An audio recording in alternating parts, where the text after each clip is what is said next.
All right, in this episode, we break down Ryan's outfield mechanics. And we talk about hip rotation.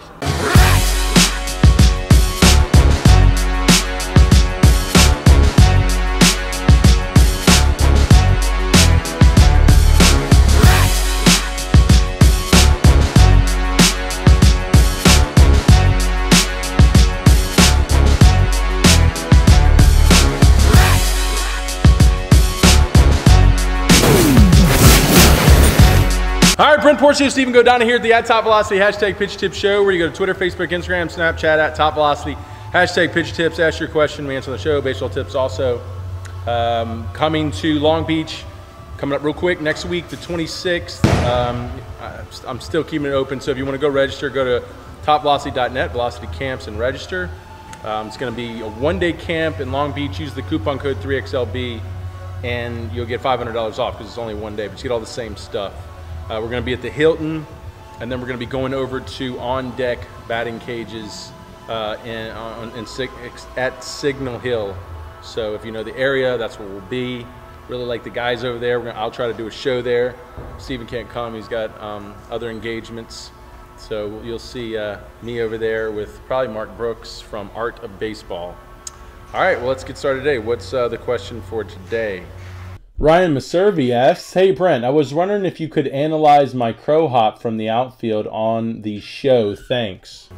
Hey Ryan, so you came to 3X Velocity Camp, did a biometric analysis. So anyone wants to see his 3X biomechanics analysis on my YouTube, you can find it. I didn't put it under his name, but you could find it. As far as you in the outfield, not really using your lower half at all. So you have momentum going into your catch.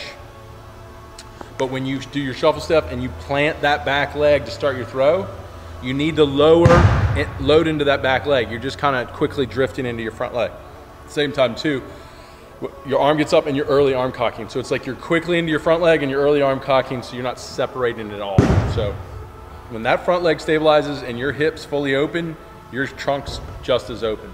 So you need to, when you hit your plant leg, you need to load that energy. It's a bit of a deceleration too. If you're going too fast, that's why I don't like running throws. If you're going too fast in a running throw, your back leg becomes a decelerator as opposed to an accelerator. So watch your momentum going in. Make sure you have just a base level of momentum, and then when you hit that back leg, control it, kind of get under control, load deep into that leg, and then try to get some force out of it. I want to see an acceleration of speeds, and that'll get your hips to open up early so you can create some more hip to shoulder separation.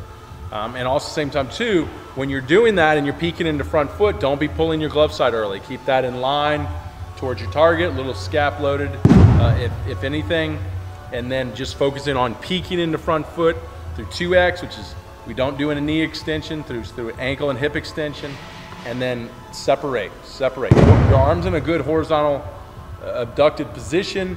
You just you're not doing your lower half well. So you've got to load into that plant foot, you know, kind of slow that momentum a little bit to get control of it, and then peek into front foot. I mean, don't decelerate everything. Just get a little control of it, get a little bit lower. The point is if you don't do that, you're going to hit your plant foot and then just shift to your front foot immediately and transfer your energy too early. So you got to load it, hold it, slow it down a little bit, get control of it, and then peek it into front foot, separate, and go. Anything you want to add to it? Yeah, Ryan, I remember you had, I think I'm remembering this correctly, you had a ton of like hip mobility issues too, and especially something for your smaller guy like me that you're going to need to be able to clear up some of that hip mobility stuff and add a lot of power. So if you're not going to clear up that hip mobility stuff, you can add a lot of power and see if that kind of masks some of those mobility issues, but really not all that mobility stuff is going to help you get lower and do all the stuff that Brent was talking about doing. So I would just recommend just really attack your hips with the Kelly Starrett stuff, like go on YouTube or get the book and look at tight hips and work on that all the time, along with keep bumping up your power to weight ratio, and then it'll make some of the stuff Brent's talking about easier for you to do. Yeah, that was good points. Okay, next question. Hank the Tank asks, does triple extension start before front foot strike? Does it also happen when hips are closed off, also before internal rotation? So it sounds like you need a more clear understanding of triple extension. Triple extension is the extension of ankle, knee, and hip flexor. The only way you're going to get hip flexor to extend is there has to be some type of rotation. It means the hips, your leg has to be abducted. If I, in a lateral closed hip position, if I try to triple extend, I'll extend ankle, knee, but I'll never extend hip flexor. So that's where a lot of people go wrong. They think just extending ankle to knee is triple extension. No, there has to be some rotation so we extend the hip flexor. That's the hardest part. So you have to understand the rotational movement of triple extension, which we define in a component called foot sync, because the feet, first of all, have to be synced up, and then there's a sequence of triggering hip rotation by opening the front foot, powering hip rotation by extending the back leg. And if you've triggered hip rotation and then you advance into triple extension, you will then get that hip flexor to extend. So it needs to occur just before front foot strike. Now, high velocity guys need to, or let's put it this way, guys with tight hip mobility need to initiate triple extension closer to front foot strike, more than likely as you're touching down. Because to get the hips to rotate, you need as much force coming from behind and coming from the front. So it's kind of using both levers. The back leg drive is pushing the right or the back hip forward, and the front leg stabilization drive is pushing the front hip back, and that really creates more rotation. So a guy has tighter hips needs both of those levers. So you got to do it closer to front foot. So the force being initiated in the back is really close to the force being initiated in the front. If you've got a lot of mobility to where it's like when you start to drive your back foot, your hip wants to just fling, then you don't really need as much, or you don't have to time it as late. So you can get the force through the back hip, and then a split second later, force through front hip, and boom, it all works perfectly. It's just the guys who can't get a lot of rotation out of their hips, they'll try to extend early, and they won't get a lot of rotation, and then the front foot hips, and they still don't get a lot of rotation. So the closer you put those together, boom, you get a lot of rotation. So timing changes on thickness in the hips. If you have tight hips, pretty much close to front foot. If you don't, you can do a little earlier. You can look at guys like, a really early triple extender in his heyday was Tim Lincecum. He could do it and then, have, in the pitching delivery, few tenths of a second before he hit front foot, or 1/10 of a second before he hit front foot, and it still worked for him. But if you look at someone like, David Aardsma, who's very tight hips, was a knee slammer very much because that's the only way he could throw hard, is he had that force literally pounding in the front foot to get his hips moving. He has to do that. He has to be so close to front foot, and that's typically where knee slammers come from. They're doing it so late that the back leg doesn't have time to get through. I don't know. What do you want to add to that?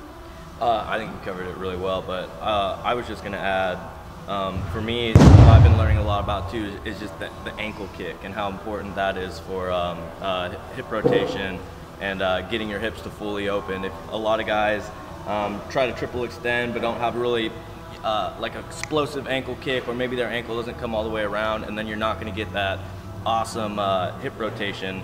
And I've just kind of been noticing the more that you can really rip off the ground at that last second into front foot strike with that big ankle kick, like Aroldis Chapman, it's really going to trigger the rotation of the leg and hip rotation. Right, good point. But it's something that if you really want to understand it, guys, slow down video.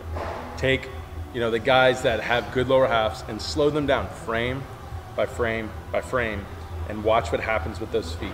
Watch how the front foot opens before you land, and watch how the back leg drives through, the back foot kicks through, and the back hip, which pushes the back hip, and the back hip starts movement, starts force production before front foot strike. Just watch it, and then you'll know. You don't have to listen to guys like me. You don't need to listen to your coach. Just watch it, see how all these guys do it. Look at the case studies that show guys that have more separation throw harder, guys that throw harder have earlier hip rotation going into front foot. There's still a lot of science that supports exactly what you're going to see, but still a lot of coaches aren't coaching it that way. But you do need to see it so you really understand. Because you need to understand. You don't just need to listen and obey. You need to understand. Was that it? Yeah, good questions. All right. If you got a question, go to Twitter, Facebook, Instagram, Snapchat, at TopVelocity, #PitchTips, #Facebook Tips. Ask your question and answer on the show. 3X camps coming out this summer, 2X camps too as well. So get signed up for those ASAP, and we'll see you down here. Yeah. Hold on. We the boys. Holla, we them boys.